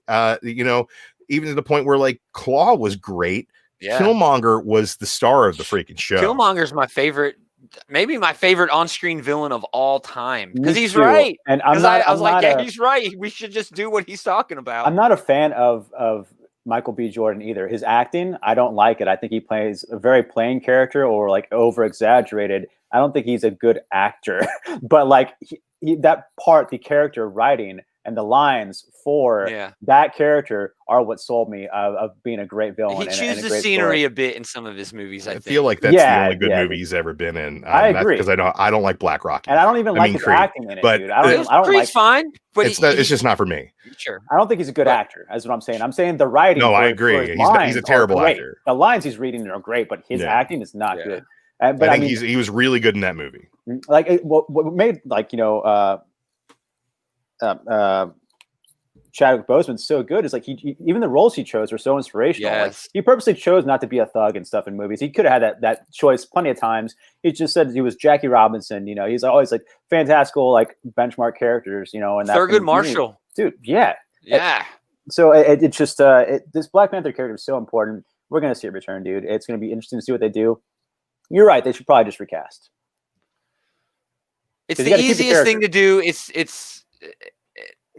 I know you're never going to be able to live up to the actor, but I think you have to give the character his due. Right. Yeah. Look, I'll equate it to the Joker. Right. All right. You got a Academy Award winning performance out of Heath Ledger. Unfortunately, he passed away. There have been 2 shitty versions of the Joker since, and nobody has batted an eye. That's DC though, yeah. And use a different animal. I'll give you that, but at the same time, like I think Chadwick Boseman was an absolute talent. I think that his performance as Black Panther in his own film was good, and it was fantastic in Civil War. But he was not as good as Black Panther as Ledger was as Joker. Sure. And that might be controversial, but I don't see why anybody would have a problem with that opinion. I just think that when you're looking at a character that's that iconic. You can kind of put anybody in that role. And if the script is good enough and the special effects are good enough, you're going to get a good enough film out of it that celebrates that character. And hey, we get a subpar Black Panther 2. We got a subpar Iron Man 2. Still going to make $1 billion. We got a subpar Thor 2, and that was fine. Black Panther 2 is still going to make $1 billion in its opening week. Yeah, Easy. Gore Vidal has a good point here. He does. Says the general audience won't care. They'll go see any Marvel or DC film to be entertained. They'll still bitch about it every day on social media. It'll be a salon.com article for every day for a month. Yeah, but Marvel Cinematic Movies are like, they're like the new Star Wars movies, man. Everyone's going to go see them. Everyone's going to go bitch about them, but they're still going to go see them. Lion Den's in the chat. Ooh, sexy guts. Oh, you got sexy guts. I got sexy guts too. I got sexy guts. Yeah, but guts. These two skinny minis don't have sexy gut at all, but I got enough sexy gut for the three of us. Good to see Lion Den in here trolling the chat. Nice. He says he's gay. That's we fine. all know. We're not prejudiced. Yeah, no. Yeah. That just means you look at, and when you look at me, I know why you're looking at me. Yeah, and there that you makes go. me feel good. Flattered. Yes, I'm flattered. All right, guys. I think we hit a bunch of topics tonight. Gosh, We talked we about did. some new books. We're an hour and a half in, man. So I'm going to go ahead and pull the plug Time on flew this. by, man. Time So flew we by. got 13 watching in the live chat. Thank you all very much for coming out and not watching Andy. Andy will not be back next week. He's going to be on vacation. So if my work schedule doesn't get in the way, I'll be back doing this again. And hopefully get Jason and Gaumer to come back and hang out again. Yeah, dude. We'll talk books. Yeah, we'll see what happens. If not, it'll just be me yelling at the sky. Like, damn you! I still miss the quarantine afternoon Drew shows. I'll tell you what, man, man. me too. That was really fun for a little while. And It was a way to cope. it was We leading were all up. coping. I was We were all working coping, and I'm man. watching you while I'm working. I'm like, man, I wish I could join, but I'm stuck here working. But I Yeah, gotta watch I was something. too. So. Yeah, I was too, Dude, man. that was like in the lead up to the first mainframe, Mhm, right? And I was also Right. doing a lot of work for that and getting things done. And like, it was a reason for me to get up every day. Nice. And then the second Nice. mainframe was over, and I was like, I'm going to sleep in this first day. And then I'm like, I'm going to sleep in That's this it. second day. Every day. And then like, I'm going to sleep in this third day. And I was like, Like, I have no interest. Quarantine has just cooled over me. I'm Right. in it now. Yeah. Yeah, Dude, I had really- this thought in my head that I'm going to get up and do a daily morning show. I'm like, my setup's right here. All I got to do is run over, click a button, and start talking shit for 10, 15 minutes and see Yeah. if anybody shows up. But then, like, I roll over and I'm like, oh, I'll just watch some YouTube videos. Yeah. Dude, I'm there's so going to many sleep other for another motivation. 10 minutes. I'm Right. always so jealous of I should, that's a bad word saying jealous. I'm of my friends that aren't working and staying home. But, Oh, I they're- know, they're right? doing You got to all be these, careful, man. creative projects, dude. All my friends are doing like the bands and stuff they want to do. They're like making like all this stuff. Me, I want to like start writing comics and stuff. And meanwhile, I'm working 11-hour days, exhausted, dude. And I think I'm gonna write a just like a fan fiction thing, like a Kane 3-issue story arc, little thing of the Spider-Man in Sherry, Kane, and get my one buddy to maybe do art, but he does black metal logos, and yeah, this is like kind of like what his style is. But imagine like a logo like that. It says like Kane, but like in parentheses it'll like be an English font, underneath. But I think I want to have Kane like he died, and in the recent kind of Spider-Geddon kind of thing storyline. Yeah. I've been reading his origins, and that's what I've been reading to his old back issues of Kane stuff. And but he's so overpowered. He can Hulk out into a giant spider. It's like he can change to a monster like Hulk. He can turn invisible, like Invisible Woman or whatever. He's stronger than Spider-Man. He can have psychic connection to spiders to make them attack. He's so overpowered. He has so many things he can do. And there's so many interesting things you can do with the character. And I don't think he's ever been written like well. The last time I read Kane was in New Warriors. I don't even. I think that may have been Really? like around Civil War. After it was Yeah, that's what I mean. Like Marvel after. Now. Oh, died no, after I Marvel don't Now, even New know Warriors about run. that. He died, I want to say he died like 2 years ago or something, like in that spider crossover with all the Spider-Geddon 2. Spider-Geddon, yeah. But like, so I want to have a journey, I think, of him being resurrected in hell and then like find a way back into reality. Oh, but I want fun. to see him return to be like a villain again. Like, his main goal at the end is like, I got to kill Spider-Man. Yeah. And that's where it ends. But like, so I don't know. That's a fun exercise I want to do.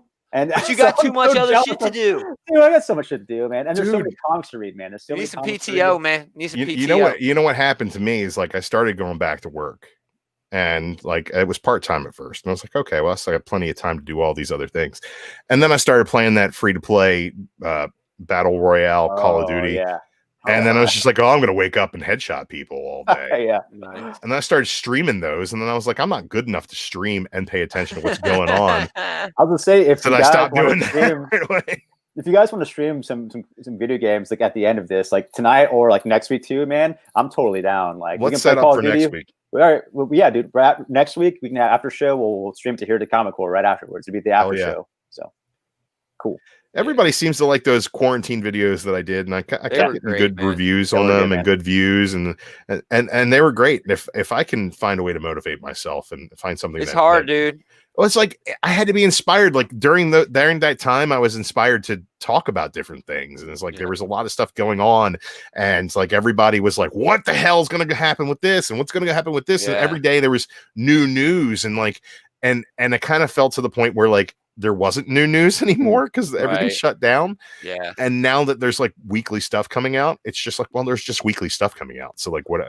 Exactly. It's not as exciting to me. Yeah. So I'm not going to wake up and do that. Like I'd rather hit the gym and spend my time walking my dog or do something else like that. But playing with action figures, dude, constantly playing. Dude, I have so many action figures to unbox. I got these really sweet Star Wars Black Series. These are like based on the video games. This is a battle droid from the Battlefront.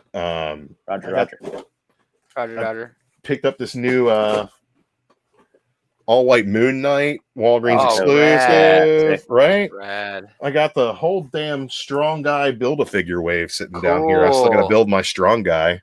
So anybody wants one of these? Remember when he was King of Hell for a while? Oh yeah, I missed that. Yeah, when Guido was King of Hell. Here's the thing: it's like, oh jeez, that's not. I want to show off my Gremlins Flasher Gremlin. Oh, sweet. Nice.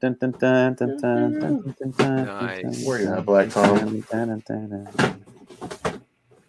Yeah, I can't find this fucker. I'm waiting for the G.I. Joe classified Cobra Trooper to drop. I think by the end, well, maybe tomorrow, but I think in next week they're going to show it off. Okay, so the guy at the shop was telling me, he's like, this isn't right. Black Tom shouldn't be so pretty. He looks like him. That's what it looks like in the comic, man, or the cartoon show. Animation. Yeah, but he doesn't now, dude. He's so crazy. Yeah, he's out of his mind, and I kind of love it. Out of his mind, and it's so good. Yeah, the Shikla though comes with a oh, where the hell is it? This is my favorite part. Comes with Jeff the Land Shark.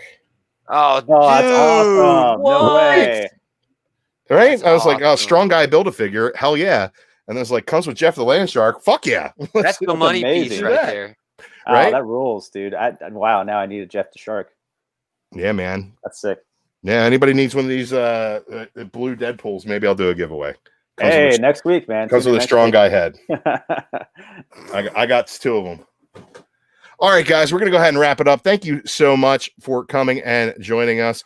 Don't forget to drop a like down below if you liked the video. If you didn't, hit that thumbs down button. It doesn't matter to me. It's all integration and what's it called? Engagement. So, it's all engagement. Thank you for I would request that if you are going to drop a thumbs down, please just write a really long comment about it and tell me why you hate us.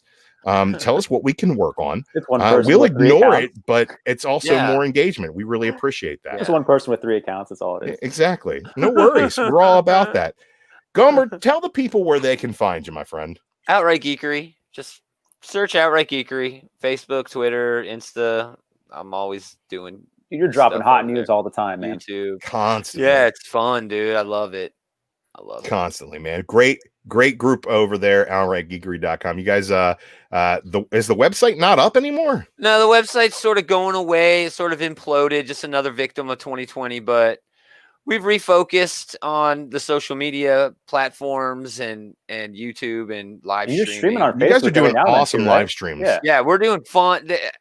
Refocusing is really what we needed. Everything got a little stale. I was doing so much work, keeping that thing going. And the site might be back someday. This Geek in Comics, that's Sunday nights at 8 Eastern time. Awesome. I've been catching that on the Facebooks. It's sweet. always been easy for me to find it there. Thanks, But man. yeah, you guys are doing great stuff over there. Really appreciate it. Thanks. Yeah, Jason, where can the people find the Punani Dusani? Probably every Wednesday here on the Comic Core on the greatest comic book show ever, where we talk about stuff that's not comics. We just make a bunch of dirty jokes, and it's all silliness, and we post memes and be awkward and all that stuff. So if you like being tortured or feeling that feeling of uneasiness, hey, tune in Wednesday. Did Andy show up last night to laugh, you guys? No, he always shows up. He loves attending our Wednesday shows. It's like a relief for him to like laugh and have fun with us, and we Nice. enjoy having his company. Yeah. He couldn't be bothered to show up for his own show, but he showed up for your show. Thank God Andy has a job. That way we can get the opportunity to talk comics at you guys. I'm DruManchu, guys. You can find me on the Comic Core doing content all the time. Also, DruManchu Comics on Twitter, and DruManchu on the Instagram. What's up? I want to throw out real quick. Also, every Throw it Sunday out there, man. On White Whale Comics channel, we do a Dungeons and Dragons game. So we've been doing you that playing forever. D&D? Yeah, dude. Sweet. It's been fun. It's my first time playing, or actually technically second game. First one, he murdered us, the Dungeon Master White Whale. And this time around, we're pretty far into it. The Curse of Strahd campaign. It's a lot of fun, man. We have a good time. So yeah, I didn't trying get to an get invite for that I've one. been trying to get a space one going. Ooh. Dude, I'm down. Let me know. I will. Yeah, I will roll some bones and get my ass kicked in a space setting. I'm down for Awesome. yeah, man. I'm still learning, but I would totally join in as well. So Cool. that. All right. Well, we got something to look forward to. Ooh. Yay. I don't know about these guys. I'll definitely be back next week to fill in for Andy again, and then we're going to figure out what's going on with his schedule, and maybe Andy given Thursday will be back for you. yeah, And I'll be back, dude. I'll be back. Find another day to do this. But yeah, Nice. I enjoyed actually talking new comics and comics for once on this channel. I feel like it always devolves into us talking about inside jokes and nonsense at this point, and it's cool to get back on topic. Thank you guys so much for joining me for that. Everybody in the chat, thank you so much for hanging out. Make sure that you click that like. If you're not subscribed yet, sub us up. If you like this video, share it with your friends, man. They might like it, they might not. That's their problem after you press that share button. That's right. Yeah. For everybody here at the Comic Core, get naked, have fun. I don't know.